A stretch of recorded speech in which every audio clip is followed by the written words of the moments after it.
o tema de hoje será citocinas, que é um tema super pertinente por conta da nossa pandemia e é super importante para o nosso sistema imunológico.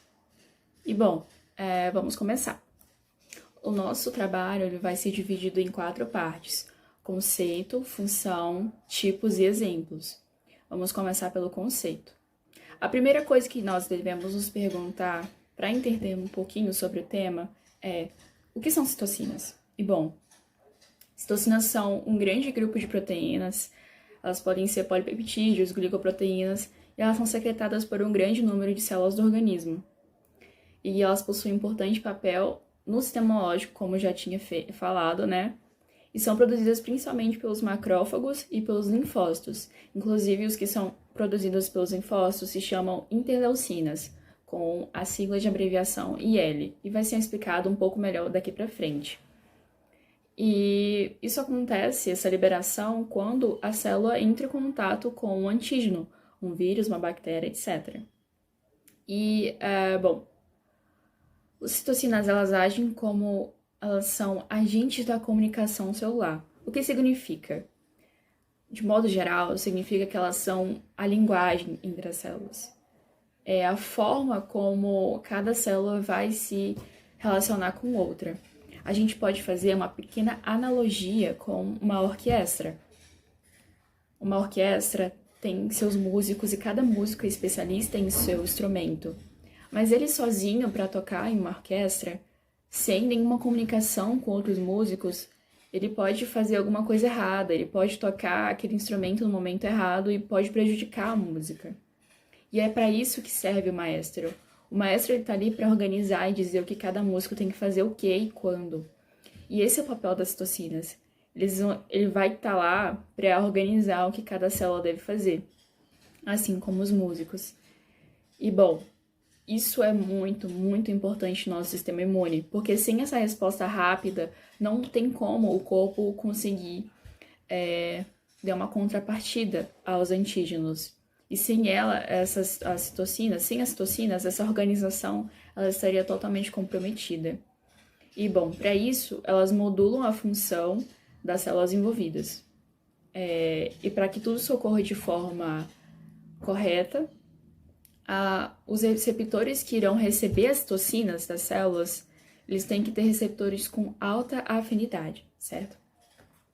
Ok, essa imagem que está aparecendo aqui no slide, ela é apenas ilustrativa. Ela tem 2 células. Uma célula entra em contato com o antígeno e ele começa a liberar citocinas. Essas citocinas vão ser recebidas por outra célula. Isso é uma representação.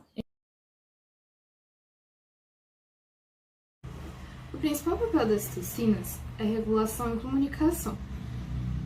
As citocinas elas são frequentemente usadas pelo corpo em reação a desequilíbrio, como traumas e doenças. E é uma tentativa de organizar outras partes do corpo para ajudar a restaurar o equilíbrio. E elas são capazes de estimular a produção de produtos químicos necessários para combater a infecção e tomar outras medidas para suprimir a disseminação de novas bactérias. Um exemplo de como as citocinas influenciam o sistema imunológico é que o estímulo dessas proteínas pode fazer com que ele aumente temporariamente a produção de células T para combater uma infecção e depois sinalize para que o excesso cesse quando a bactéria for controlada. Uma única citocina ela pode influenciar vários tipos de funções. Ela pode executar, enquanto várias citocinas diferentes podem desempenhar uma mesma função. Um dos mais importantes é o sistema imunológico. E 2 das principais citocinas são as interleucinas e os interferons. No caso de infecção ou trauma, esses sinais de estresse inundam as correntes sanguíneas. E os hormônios também são outro aspecto importante na função das citocinas, nas quais garante que ocorra uma taxa aceitável de crescimento sem criar problemas que possam causar um mau funcionamento no sistema endócrino. Quanto às suas respostas biológicas finais, elas podem ser mediadoras e reguladoras, elas podem ser quimiocinas, mediadoras de funções dos linfócitos T e B, e elas podem ser citocinas estimuladoras de hematopoiese. Cada uma dessas funções está relacionada a uma habilidade do sistema imune. Elas podem sinalizar uma adesão rápida de linfócitos, de leucócitos, para uma região necessária ou até mesmo a ativação da estimulação de células efetoras. E a ação das citocinas depende do receptor específico, e por isso elas são ditas tendo como propriedade pleiotrópica, ou seja, que pode gerar efeitos múltiplos em mais de um tipo celular. Além da propriedade pleiotrópica, também temos as redundantes, que diferentes citocinas desempenham funções semelhantes. As cinéticas, que quando as citocinas somam as suas ações para uma resposta única, e as antagônicas, que quando as respostas elas são opostas. Citocinas é um pouco problemática, porque elas são bem complementares e complexas. Só que, por conta dos estudos, para facilitar, elas foram classificadas em interferons, interleucinas, fator de necrose tumoral, fator estimulador de colônia e fatores de crescimento. Bom, as interleucinas são proteínas. Elas medem o crescimento da inflamação, imunidade, diferenciação e reparo celular.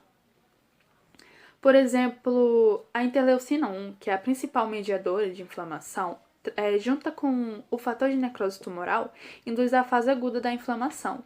E a interleucina 2 é responsável pela progressão de linfócitos T, que vai desde o crescimento celular até a fase de síntese de DNA. Já os interferons são glicoproteínas, presentes no controle e replicação celular. São modificadores da resposta imunológicas. Exemplos é o interferon alfa e o interferon beta, que trabalha na primeira linha de defesa aos vírus. Por exemplo, eles se ligam à célula, vão provocar uma síntese de enzimas que vão atrapalhar a replicação viral. Bom, os fatores estimuladores de colônia têm função hematopoética, ou seja, eles produzem as células do sangue. São responsáveis pela proliferação, estimulação e reparo das células hematopoéticas, principalmente os neutrófilos. Os fatores de crescimento são produzidos pelos macrófagos, são responsáveis pelo fechamento da ferida. Eles ajudam na formação daquele tecido granulado, que é aquele rosinha de quando você se corta, por exemplo. Já o fator de necrose tumoral tem principal estimulação em processos de respostas imunoflamatórias, recrutando neutrófilos e monócitos, onde há infecção, para poder combater ela. Como acontece a tempestade de citocinas mediada pelo SARS-CoV-2? Vou falar sobre a imunidade da inflamação e a intervenção que se faz para o tratamento da Covid-19. Um evento extremamente crítico e que em algumas circunstâncias leva o indivíduo a óbito pela resposta inflamatória intensa. Começando pela infecção viral, o vírus entra em contato com as vias aéreas e vai parar nas células epiteliais do pulmão. Nestas células, o vírus vai ser endocitado pela ligação com duas proteínas transmembrânicas, a enzima conversora de angiotensina exoforma 2 e uma protease de serina chamada de TMPRSS2. Quando ele se liga no sítio dessas duas proteínas, ele vai ser endocitado e todo o sistema da endocitose da célula vai ser ativado, fazendo com que o vírus libere seu material genético no citoplasma. Assim, ele vai replicar o seu material, produzir suas proteínas e aumentar o título viral na circulação. Quando esse fenômeno acontece, a célula desencadeia uma série de processos de sinalização para promover uma apoptose específica chamada de piroptose. A piroptose dá sinais parácnicos para que aconteça a secreção de interleucina 1 na camada endotelial. Com isso, quando essa célula morre, essa sinalização parácnica faz com que as células adjacentes passem a secretar também uma série de citocinas pró-inflamatórias, como por exemplo a interleucina 6, MIP1-alfa, MCP1-beta e IP10. Todas as citocinas são sinalizadas para as células do sistema imune principal, as células T, monócitos e macrófagos, que vão fazer um ciclo sinalizando com o interferon gama para que essas células passem a produzir mais dessas citocinas, tendo feedback positivo, principalmente mediado pelo interferon gama. Quando esse processo acontece, esse ciclo causa uma inflamação mínima, um pequeno dano no pulmão. Porém, o vírus foi muito bem combatido por conta de uma boa resposta imune. Então, os linfócitos TCD4 foram capazes de reconhecer o vírus que está na circulação e as células dendríticas fagocitaram esse vírus, processaram seu antígeno, externalizaram via MHC de classe 2 e os linfócitos TCD4-HELP reconheceram isso, ativando células fagocitárias e linfócitos B para produzir anticorpos e o vírus na circulação ser combatido. Com isso, as células infectadas também processaram o antígeno do vírus e externalizaram via MHC de classe 1. As células T citotóxicas reconheceram e promoveram a morte dessa célula, uma resposta imune bem eficaz, fazendo com que o indivíduo se sare muito rápido. Porém, se essa resposta for intensa demais e aquele ciclo de produção de citocinas continuar, nós teremos então a tempestade de citocinas, que enche a região alveolar principalmente com interleucina 6 e interleucinas 2. Todos esses mediadores extremamente inflamatórios que levaram a uma lesão muito crítica e essa lesão, por sua vez, vai ter uma resposta excessiva com infiltração de monócitos, macrófagos, células T e quadros de edema.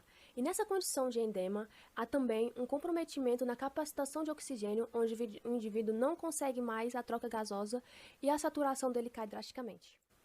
Além disso, essa resposta de tempestade de citocinas pode também se alastrar para outros órgãos e causar problemas cardíacos, disfunção hepática, enfim, outros problemas por causa de uma inflamação que é extremamente lesivo. Então, se o ciclo não for controlado adequadamente pelo sistema imune, vai ocorrer todos esses processos e esse monte de citocinas vão causar também lesões teciduais muito importantes.